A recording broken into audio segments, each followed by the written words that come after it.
মিন্টু গ্রেপ্তারের পর থেকে মনে হচ্ছে নানান ধরনের চাপ অনুভব হচ্ছে, কারণ আপনাদের তৎপরতা আমরা অনেকটা দেখেন, আমি একটা কথা নানান গণমাধ্যমে পর থেকে কি আপনারা চাপে আমরা মনে করি যে আমরা এর আগেও আপনারা জানেন মতিঝিলের টিপু মার্ডার, কামবাঙ্গিরি চোরের শিল্পপতি হত্যা, ফারদিন হত্যাকাণ্ড সহ অনেক হত্যাকাণ্ডের ঘটনা কিন্তু ঢাকা শহরে ঘটেছে। আমাদের চৌকস ডিবি টিম আমরা কিন্তু তদন্ত করে তথ্যপত্র বের করে আমরা প্রত্যেকটা খুনের মোটিভ কিন্তু আমরা বের করেছি। তেমনিভাবে আমাদের বাংলাদেশের একজন সাংসদ কলকাতার মাটিতে খুন হয়েছে, সেই হত্যাকাণ্ডের বিষয়ে কিন্তু আমাদের ডিবির টিম নিরলসভাবে রাত দিন তারা পরিশ্রম করে তারা তদন্তের ক্লু বের করার চেষ্টা করছে। এবং আপনারা জানেন আমরা আমাদের তথ্যপত্রের ভিত্তিতে আমরা নেপালে গেছি, নেপালে সেই সিয়ামকে গ্রেপ্তার করা হয়েছে।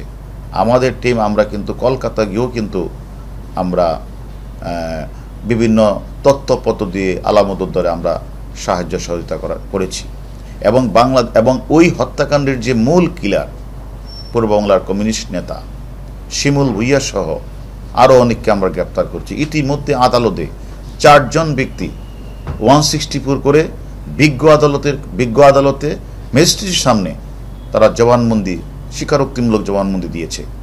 আমি মনে করি আমরা যদি প্রেশার অনুভব করতাম আমাদের এত অ্যাচিভমেন্ট হতো না। এবং আপনারা জানেন আমাদের ঊর্ধ্বতন কর্তৃপক্ষ, আমাদের মাননীয় স্বরাষ্ট্রমন্ত্রী মহোদয় কিন্তু একাধিকবার আপনাদের বলেছেন যে কোনো প্রেশার নেই, আমাদের প্রতি নির্দেশ হচ্ছে মামলাটা যেন নিরপেক্ষভাবে তদন্ত করা হয়।